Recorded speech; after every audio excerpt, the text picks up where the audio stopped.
Assalamu alaikum students.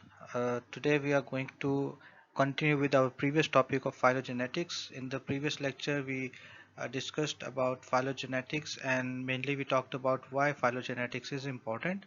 Why do we care about phylogenetics? And to understand that concept we uh, discussed four different case studies, and today we are going to continue further with the same topic. And today we will discuss how many trees, how many different types of trees can be made, what are the terminologies that are used in phylogenetic trees, and we'll also try to construct a tree by taking five or six different animals and using some physical characteristics. How can we make a phylogenetic tree using the information in that? So let's start. Bismillahir Rahmanir Rahim. So the basic principle is simple. Phylogenetics is basically viewing the past through modern eyes, meaning that whatever information or knowledge we have at present and whatever technology we have today, using those technologies and information knowledge, we study about the past events. Okay, so we know that all organisms, they contain DNA, RNA, and protein molecules. DNA is the hereditary molecule. RNA is a diverse functional molecules. There are coding RNAs, there are non-coding RNAs. We have discussed these in detail in our previous lectures. And we have protein molecules, which are the effective molecules, and they are also diverse in nature. Okay, so this is common among all animals. So if we have a high degree of similarity in the sequences or the structure of these molecules, we consider those organisms as related to each other. So higher the degree of similarity in the sequences or the structure of these molecules, the more closely related those organisms are. Similarly, if the organisms, they show higher degree of dissimilarity, means at the sequence level, if there is a high degree of dissimilarity, and at the structure level of proteins, uh, if the degree of dissimilarity is higher, then we can say that these organisms are distantly related. And we have also discussed in our previous lectures that sequences, they change over time as species diverge from each other. uh, we discussed that evolution, the driving force behind evolution is mutations. Okay, so with the passage of time, the sequences, they tend to mutate, they tend to change. And in the case of Darwin's finches, which we covered in our previous lecture, the main factor in that speciation event was the reproductive isolation, and reproductive isolation was due to difference in the bird song, which was obviously uh, controlled by a gene present in the DNA. So there might be a mutation or change in the gene expression or gene itself, which helped in the process of creating a new species there. So we can study differences in the gene sequences to infer the evolutionary trajectories of many species. So here's an example. Approximately 3 million years ago, there was a sequence like AAGACTT, and over the course of evolution, during the time of these 3 million years, the sequence, it changed. Uh, Sometimes the mutation happened at the nucleotide level number one, sometimes at number two, sometimes number three, and so on and so forth.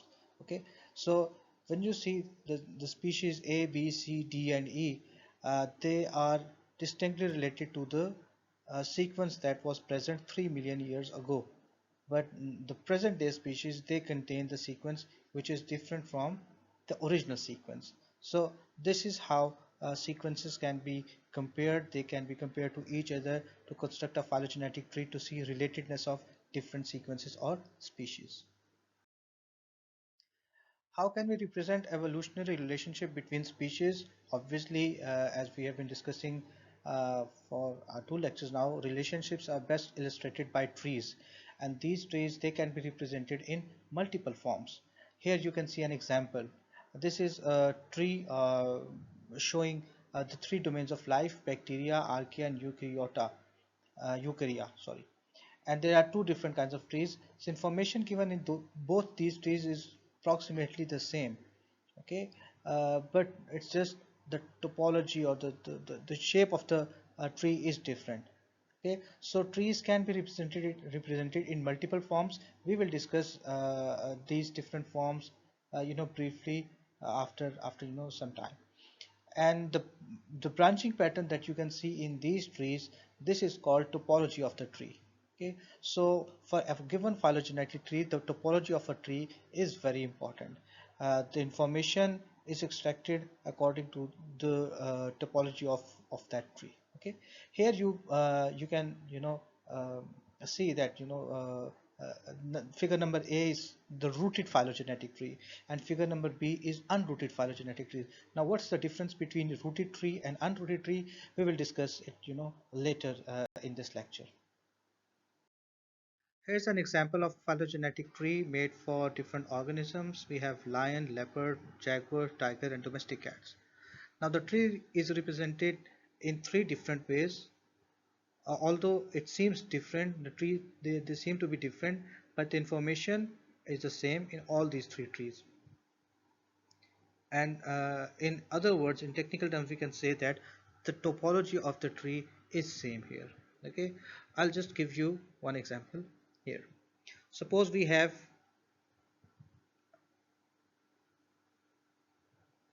three species A, B, and C. This phylogenetic tree, which I'm designating as number one, is same if we represent this tree like this. Sorry, I made a mistake here. B, A, and C. Or this tree can also be made like this.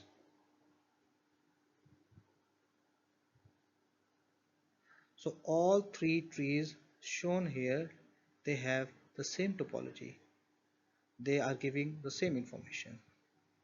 But if we make tree like this, we have A, we have B, then we have C.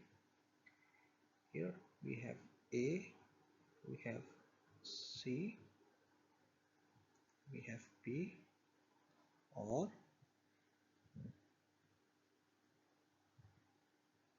we have A, we have B, we have C.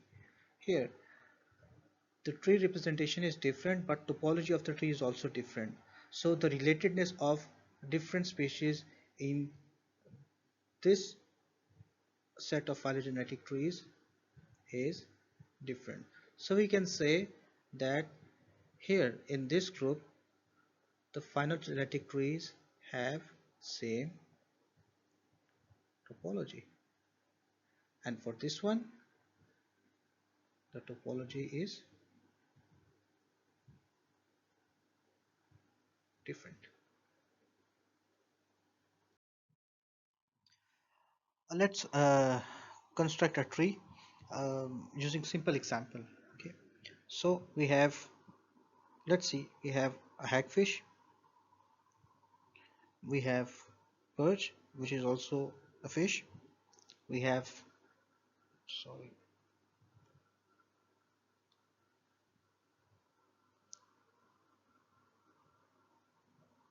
salamander, then we have pigeon, mouse, and chimpanzee. So these are six different organisms that we have chosen for this example, and the characteristics that we will see to reconstruct a phylogenetic tree will be jaws, lungs,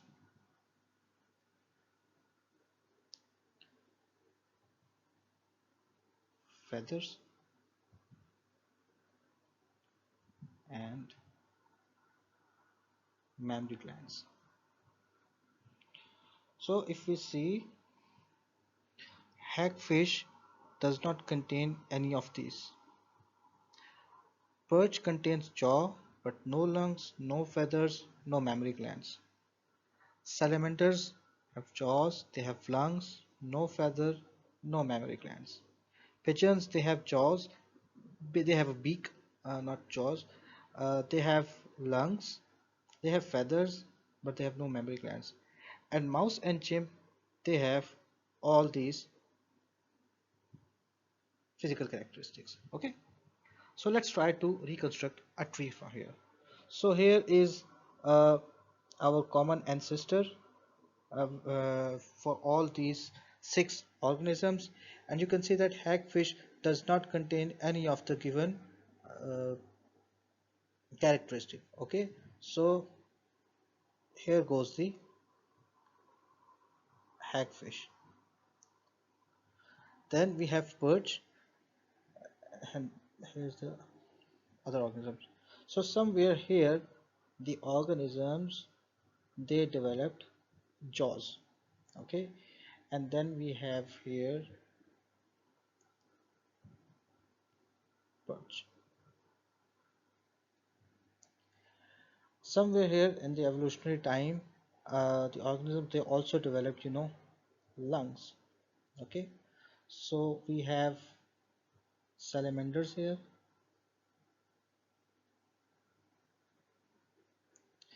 and then feathers were developed by no, sorry. Then we have feather and mammary glands. So here is the split. Okay, here is the common ancestor, and here feathers were developed by organisms, and we have pigeon as an example here, and one group, they developed mammary glands. Okay, and here we have mouse and chimp. So here you can see this is the common ancestor for each of these six organisms, and during evolution time point, they developed jaws or beaks.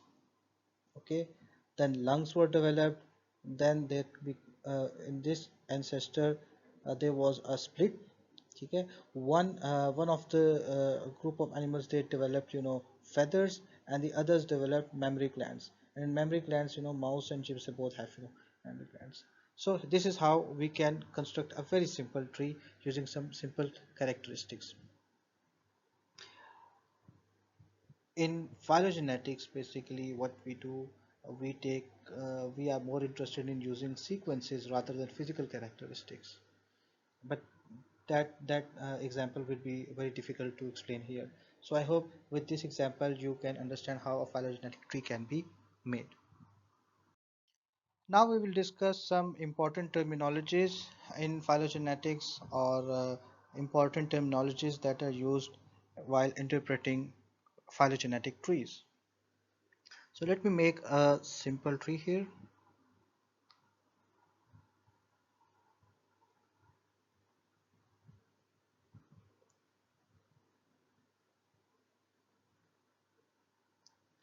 Here's a simple phylogenetic tree that I've made for you. And here we have A, we have B, we have C, we have D, E, and F. This point here, sorry, this point here, this is called root of a tree. Just like any a tree, the root is the starting point of a tree. Okay, so for the phylogenetic tree, the root of the tree represents the ancestor of all the organisms that are present inside that tree. Okay, so for A, B, C, D, E, and F, there are different species that are shown here. All these different species, they are related to each other via root of the tree, or this common ancestor. Then we have these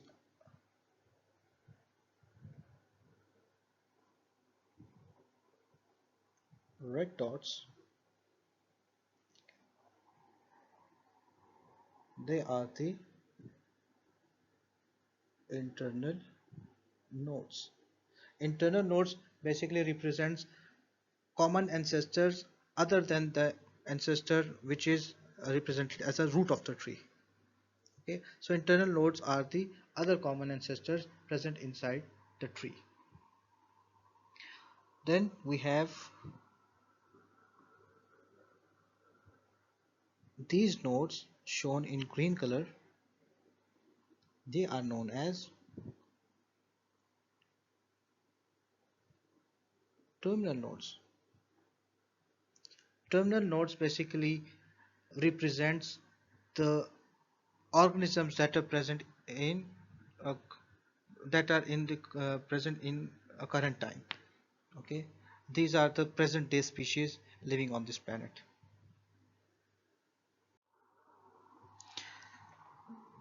The species shown here as A, B, C, D, E and F, they are known as taxa. So these are taxonomic units here, and obviously we have branches. Branch is basically the connecting stems, just like in a normal tree. The branches, they connect the leaves to the tree. Similarly, in phylogenetic trees, the branches, they connect different species to the common ancestor and to the root of the tree.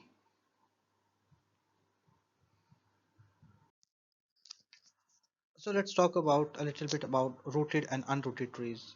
If you remember in the initial slides where the three domains of life were shown in two different trees, one tree was labeled as rooted while the other one was labeled as unrooted tree. Now what is the difference between a rooted and unrooted tree? But first let me make two different trees that, so here's a tree just like the one I made in the previous slide.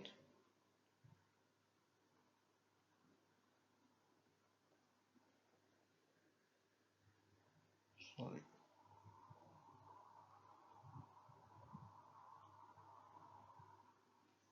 So here's a tree.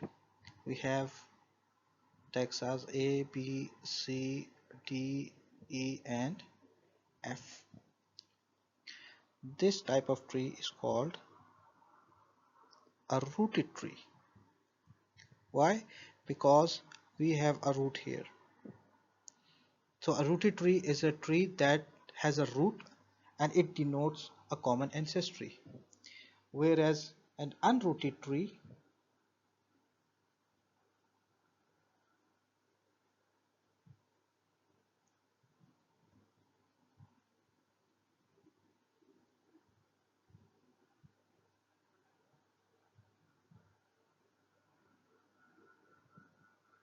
this is an unrooted tree. An unrooted tree is a tree that only specifies the degree of kinship among taxa but not the evolutionary path. So in an unrooted tree, we know there is a central degree of kinship among different species or taxa that are shown in a tree, but we do not have information about the common ancestor there. We don't know the evolutionary path taken by these species. Okay, so this can be further understood with an example that will be discussed in the next slide. So here is an example of an unrooted tree. We have chicken, human, fruit fly, oak, bacteria, archaebacteria. They all are related to each other, but we don't know the evolutionary path taken by these taxonomic units. Okay, but we can see, okay, if we take this uh, as a root of a tree, then we'll when the same unrooted tree is reconstructed, so a rooted tree will be made like this. where the bacteria and archaea are shown to be most recently evolved. Okay, but if we take root of the tree as this one shown in pink color, so our rooted tree will be like this. So it's just a matter of where you uh, put the root, where you I mean hypothetically place the root in a tree. The tree subsequently being made will be a different one, giving different information. So what do you think, a rooted tree is a good tree or an unrooted tree? Then we have monophyletic trees and we have paraphyletic trees. Monophyletic trees and paraphyletic trees, what does that mean? Let me give you an example. So here's a tree.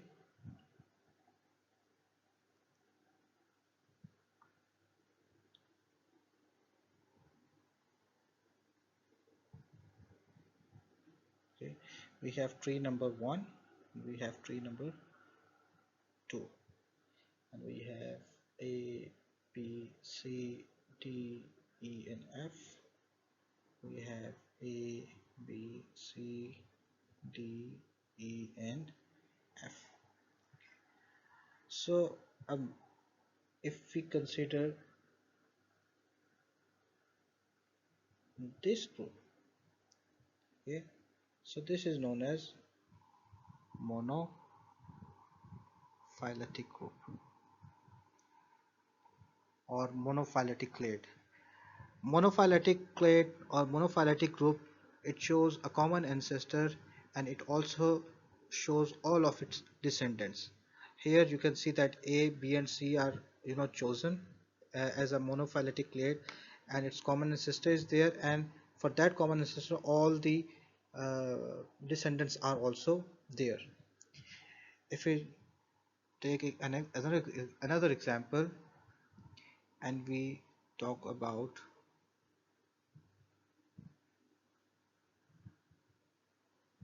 these two groups, this is known as paraphyletic phyletic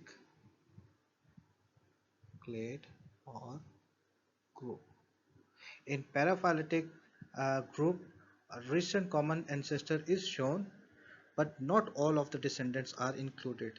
Here you can see that A, B, C, and F, they are shown, their common ancestor is shown, but for this common ancestor, like for this one, D and E is missing.